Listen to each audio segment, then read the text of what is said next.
광주광역시에 대한 행정사무감사가 파행을 겪으면서 시의회와 광주시가 정면 충돌했습니다.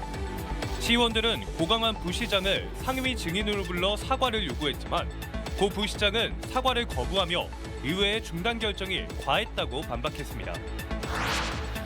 광주시의회 행정사무감사의 파행 사태는 자료 제출 미흡과 조작 의혹에서 비롯됐습니다. 감사가 중단된 광주 테크노파크 등 두 곳 외에도 광주관광공사 등이 제출한 자료에 대해서도 불만이 터져나왔습니다. 5.18 민주화운동 피해자들의 정신적인 손해배상 위자료 산정 액수가 법원마다 다른 것으로 나타났습니다. 형평성 있는 배상을 위한 특별법 제정이 시급하다는 목소리가 커지고 있습니다. 청경자화백 탄생 100주년을 맞아 고향인 고흥에서 특별 전시회가 개막됐습니다. 다음 달 31일까지 열리는 이번 전시회에서는 탱고가 흐르는 황혼, 만선 등 총 120여 점의 작품을 선보이고 있습니다. 시청자 여러분 안녕하십니까? KBC 8시 뉴스 시작합니다. 최근 광주광역시 의회 행정사무감사가 피감 조직의 부실, 허위 자료 제출 논란 등으로 잇따라 파행을 겪으며 책임과 사과 여부를 놓고 시의회와 광주시가 정면 충돌했습니다. 시의원들은 고강환 광주시 부시장을 상임위 증인으로 불러 사과를 요구했지만 고 부시장은 사과를 거부하며 오히려 감사를 중단한 의회 결정이 과했다고 반박했습니다. 김재현 기자의 보도입니다. 광주광역시 의회 산업건설위원회 증인으로 출석한 고 부시장은 작심한 듯 행정사무감사 중단에 대한 입장을 밝혔습니다. 심각한 사안이 아닌 일로 감사가 중단됐다는 점을 언급하며 아쉬움을 드러냈습니다. 부실한 감사 대응을 지적한 시의원들의 사과 요구에 대해서는 거부했습니다.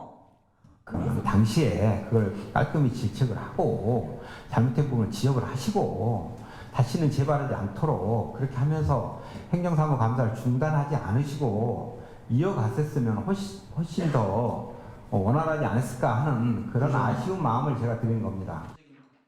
고 부시장의 이 같은 반응에 시의원들은 적반하장식 태도라며 질타를 이어갔습니다.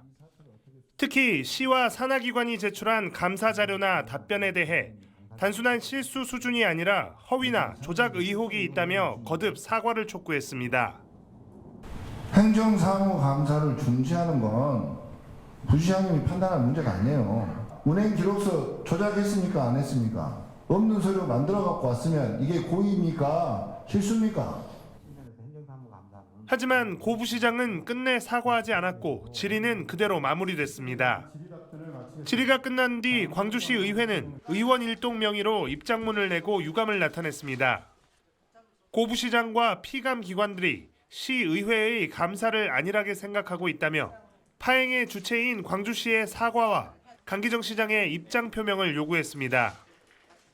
잘못된 부분들을 인식을 하고 있었으면 거기에 따른 앞으로 어떻게 하겠다라고 죄송하다고 먼저 사과를 하고 시작하는 게 보통의 사람들의 기본적인 상식 아닌가요? 이와 함께 감사 과정에서의 위증이나 허위 자료 제출에 대해서는 과태료 부과를 요청할 것이라고 밝혔습니다. KBC 김재현입니다. 광주시의회 행정사무감사의 이딴 파행은 자료 미흡과 조작 의혹에서 비롯됐습니다. 실제로 감사가 중단된 광주 테크노파크와 광주시 통합공항교통국 외에도 광주관광공사와 도시공사 등이 제출한 자료에 대해서도 불만이 터져 나왔습니다. 이어서 정경원 기자입니다. 광주시의회 행정사무감사는 두 차례나 중단됐습니다. 자료가 미비하거나 조작됐다는 이유에서입니다. 첫 번째 파행은 지난 5일 광주 테크노파크 행정사무감사에서 빚어졌습니다. 테크노파크는 의회에 제출한 자료 가운데 직급별 급여 내역과 중소벤처기업 매출 및 폐업 현황, 공사 계약 내역 등이 잘못됐다는 지적을 받았습니다. 2,320억 원의 차이를 오타로 이야기하시면 되는 거예요? 이 오타가 왜 발생한 겁니까? 지난 8일에는 광주시 통합공항교통국의 관용 차량 운행 일지가 허위로 작성됐고 답변 역시 허위로 판단된다며 감사를 중단했습니다.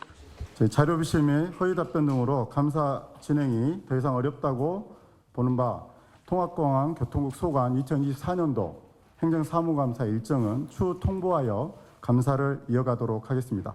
감사 중단 사태까지 이르진 않았지만 광주관광공사는 다른 사진을 관광 DRT 종사자들의 유니폼 사진이라고 허위로 제출했고 광주도시공사와 그린카진흥원도 자료가 부실하다는 지적을 받았습니다. 이번 행정사무감사 기간 광주시와 시 산하기관이 제출한 자료에 대한 불만이 누적됐던 겁니다. 이런 상황에서 고강원 행정부시장이 의회의 사과 요구까지 거부하면서 내년도 예산안 심사를 앞두고 광주시와 광주시의회의 갈등이 일파만파로 커지고 있습니다. KBC 정경원입니다. 민간 임대아파트 분양 전환 과정에서 뇌물을 받은 혐의로 검찰의 압수수색을 받은 광산구청 간부급 공무원 A씨가 구 자체 조사에서 혐의를 부인했습니다. 광산구는 오늘 오후 구청에서 기자회견을 열고 A씨가 자체 감사에서 해당 청탁을 받은 사실이 없고 관련 법에 따라 가족과 지인에게 분양을 소개했을 뿐 불법은 없었다고 말했다며 의혹을 일축했습니다. 하지만 검찰 조사 결과 의혹이 사실로 밝혀질 경우 무관용의 원칙으로 대응하겠다면서 향후 결재권자를 조정하는 등 업무 체계를 재검토하고 행정 신뢰를 회복하는 데 최선을 다하겠다고 밝혔습니다. 광주광역시와 전라남도가 의회에 내년도 예산안을 제출했습니다.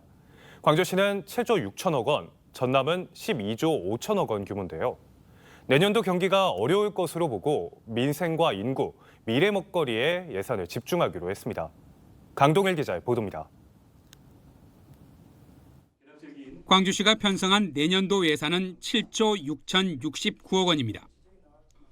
올해 본예산보다 10.2%인 7천억 원 증가했습니다. 광주시는 광주를 대한민국 대표 도시로 도약시키기 위해 예산을 민생 회복과 미래 투자 공동체 회복에 집중했다고 밝혔습니다. 경제 주체인 소상공인과 중소기업을 돕기 위한 예산 545억 원, AI 산업 육성과 지원 197억 원, 통합 돌봄 예산 75억 원 등이 대표적입니다. 내년에도 재정 상황은 녹록지 않을 것으로 예상됩니다. 그만큼 민생 회복과 미래 투자에 중점을 두고 필요한 곳에 예산이 제대로 쓰일 수 있도록 세심히 살피며 차질 없이 사업을 추진해 나가겠습니다. 전라남도는 12조 5,436억 원의 예산을 도의회에 제출했습니다. 지난해보다 예산 규모는 3천억 원가량 늘었지만 긴축 재정 기조로 인해 증가율은 2.4%에 그쳤습니다. 무엇보다도 지역 소멸 위기에 대응하기 위한 출생 기본수당 58억 원, 전남형 만원주택 160억 원, 묘도 LNG 터미널 건립 130억 원 등을 통해 인구와 민생 미래 먹거리 해결에 집중하기로 했습니다. 대급으로 어려운 지역 경제를 살리는 것과 더불어 도민의 삶의 질이 조금이라도 향상될 수 있도록 민생 회복을 최우선으로 하여서 편성하였습니다. 광주시와 전라남도가 제출한 예산안은 의회 상임위와 예산결산특별위원회 심의를 거쳐 확정됩니다. KBC 강동일입니다. 광주시 교육청이 올해 예산보다 7.2% 증액 편성한 내년도 예산안 2조 8,752억 원을 광주시 의회에 제출했습니다. 올해 추경에 반영된 법정 전입금을 감안하면 내년도 예산안 증가액은 69억 원에 불과한 만큼 시교육청은 고교 무상교육과 무상급식 등 학생 지원과 교육 사업에 예산을 최우선 배치했다고 설명했습니다. 학교 시설비, 행사와 교직원 연수 등 소모성 경비는 축소 운영한다고 덧붙였습니다. 오는 14일 대학 수학능력 시험을 치르는 수험생들을 위해 광주시가 특별 교통대책을 추진합니다. 광주시와 자치구는 수능 당일인 오는 14일 시험장을 경유하는 시내버스 38개 노선을 등교 시간 전 집중 배차하고 버스 안에 시험장과 정차할 정류소를 알리는 안내문을 부착해 수험생 이동을 돕기로 했습니다. 시험 입실 시간에 임박한 수험생은 112로 신고를 받아 순찰차 등을 이용해 시험장으로 긴급 수송할 예정입니다. 또 시험장 반경 2km 이내 간선도로의 교통소통을 관리하고 시험장 200m 이내 불법 주정차, 지도 단속을 강화합니다. 5.18 민주화운동 피해자들의 정신적인 손해배상 위자료 산정 액수가 법원마다 달라 문제를 일으켰는데요. 5.18의 정신적 피해에 대해 형평성 있는 배상을 하려면 특별법을 제정할 필요가 있다는 목소리에 힘이 실리고 있습니다. 신대희 기자가 보도합니다. 5.18 당시 계엄군이 휘두른 대검에 다친 김모 씨는 지금까지 정신적 고통을 겪고 있습니다. 김 씨는 국가를 상대로 광주지법에 소송을 제기해 위자료 1,500만 원의 배상 판결을 받았습니다. 그런데 김 씨와 같은 장애 등급을 받았던 5.18 피해자 박모 씨는 서울중앙지법에서 6천만 원의 위자료를 인정받았습니다. 비슷한 피해지만 법원별로 5.18 정신적 손해배상액이 4배나 차이 나는 겁니다. 정신적 피해 보상이 법원마다 보상금의 판결이 다르며 격차가 매우 심하고 배상금 격차뿐 아니라 국가폭력의 면죄부를 주는 법원의 판단도 문제입니다. 일부 재판부가 5.18 유공자 유족이 소송을 늦게 제기해 배상 청구권이 사라졌다는 정부의 주장을 받아들였기 때문입니다. 인권침해 사건의 국가배상 청구권을 폭넓게 보장해야 한다는 헌법재판소의 판단이 있었는데도 피해자 권리를 침해한 겁니다. 불법성과 그 배상의 기준이 높아야 된다고 봅니다. 가해 성격에 이제 고려하는 거죠. 그래서 저는 5.18 사건에서도 바로 그런 징벌적 배상 제도를 적용하는 게 아주 적절한 사례로 봅니다. 국회에서 충분히 논의해 볼 사항이라고 봅니다. 5.18 피해자들은 정신적 손해의 범위와 배상 권리를 폭넓게 해석해 구체적인 배상 기준을 만들어야 한다고 입을 모았습니다. 또 특별법 제정으로 국가의 배상 책임을 강화해야 한다고 강조했습니다. KBC 신대희입니다.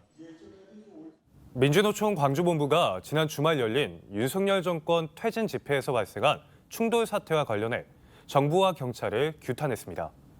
민주노총 광주본부는 오늘 성명을 내고 지난 9일 전국 노동자대회와 1차 퇴진 총궐기를 경찰이 폭력 진압했다면서 쓰러진 노동자를 방치하고 응급처치를 받고 있던 조합원마저 연행하는 등 인권유린을 자행했다고 밝혔습니다. 이어 경찰은 더 이상 정권의 사냥개 노릇을 중단하라면서 국정농단 행위가 만천하에 드러난 만큼 손바닥으로 하늘을 가릴 순 없다고 강조했습니다. 올해는 한국의 대표적인 여성 화가로 평가받고 있는 천경자 화백이 탄생한 지 100주년이 되는 해입니다. 천화백이 태어난 고흥에서 미공개 작품을 포함한 특별 전시회가 열려 눈길을 끌고 있는데요. 자세한 소식 박승현 기자가 취재했습니다. 여인의 고독과 슬픔이 화려한 색감으로 표현되면서 강렬한 인상을 남깁니다. 천경자 화백의 대표작 가운데 하나인 탱고가 흐르는 황혼입니다. 천화백의 대표적 주제 여인상 시작을 알린 작품정은 세상에 처음 선을 보입니다. 무엇보다도 고흥과 어머니를 천경자 작가를 연결시켜 줄 수 있는 그런 작품들에 초점을 맞췄고요. 천재 여류화가 천경자 화백 탄생 100주년을 맞아 고향인 고흥에서 특별 전시회가 열립니다. 만선 등 기존 유명 작품에 그동안 공개되지 않았던 작품을 더해 총 70여 점을 선보일 예정입니다. 또 천화백의 예술혼을 직접 느낄 수 있도록 친필 편지와 사진, 미디어아트도 전시할 계획입니다. 그분이 썼던 수필집이나 그다음에 영상, 그다음에 여러 가지 도구들 이런 것들을 다 이번에 전시해서 볼 수 있어서 새로운 감동으로 아마 다가올 겁니다. 찬란한 전설 천경자를 주제로 한 이번 전시회는 고흥 분청박물관에서 다음 달 31일까지 열립니다. KBC 박승현입니다. 완도군이 국회에서 수산물 홍보와 직거래 장터 등을 열었습니다. 오늘 국회 소통관 앞에서 열린 행사에는 완도군수와 해남, 완도, 진도 지역구인 박지원 의원 등 30여 명의 의원들이 참석해 전복 등 완도에서 생산된 수산물을 홍보하고 시식하는 행사를 개최했습니다. 완도군의 한 해 전복 생산량은 17,000여 톤으로 국내 전체 생산량의 74%에 달하고 해수부는 김에 이어 1억 달러 수출 유망 품목으로 전복을 선정하기도 했습니다. 지역 중소기업들과 해외 시장 개척에 나선 광주 북구청이 1,000만 달러 수출 계약을 달성했습니다. 북구청은 지난 4일부터 5일간 인도네시아와 싱가포르로 지역 중소기업들로 구성된 해외 시장 개척단을 파견해 1,085만 달러 수출 계약과 함께 현재 대형 온라인몰 입점 계약을 체결하는 성과를 거뒀다고 밝혔습니다. 문인 북구청장은 우리 지역 중소기업의 해외 경쟁력을 확인할 수 있었다면서 앞으로도 해외 시장 판로를 다변화할 수 있도록 노력하겠다고 말했습니다. 내일 광주와 전남은 대체로 맑은 가운데 낮 기온이 20도 안팎까지 올라 포근하겠습니다. 아침 기온은 곡성 8도, 광주 10도, 순천 11도, 여수 13도 등 8도에서 13도 분포로 오늘과 비슷하겠습니다. 낮 최고 기온은 목포 18도, 광주 20도, 광양 22도 등 18도에서 22도 분포로 평년보다 4도가량 높겠습니다. 기상청은 당분간 낮과 밤의 기온차가 10도 안팎으로 크겠으니 건강관리에 유의할 것을 당부했습니다. 전남 출신 대학생들을 위한 전남 학숙이 노후화와 원거리 등하교로 인해 외면을 받고 있는 것으로 나타났습니다. 김성일 전남도 의원은 정원 312명의 전남 학숙의 결혼이 현재 85명에 이르고 있고 최근 3년간 결혼도 2022년 44명, 2023년 65명으로 해마다 증가하고 있다고 지적했습니다. 화순에 위치한 전남 학숙은 통학버스로 전남대학교까지 40분 이상 소요되고 노후화된 시설로 인해 입사 지원 경쟁률은 1.2대 1에 불과합니다. 광주 전남 보행 중 교통사고 사망자 수가 11월에 가장 많은 것으로 나타났습니다. 한국교통안전공단 광주 전남본부에 따르면 최근 3년간 광주 전남 보행자 사망자 268명 중 11월이 39명으로 가장 많았고 이어 10월과 1월이 28명과 27명으로 뒤를 이었습니다. 공단은 해가 짧아지는 겨울철에는 교통사고 예방을 위한 보행자들의 각별한 주의가 필요하다면서 차를 만나면 손을 들어 운전자와 소통하고 밝은 옷 입기 등 노력이 필요하다고 설명했습니다.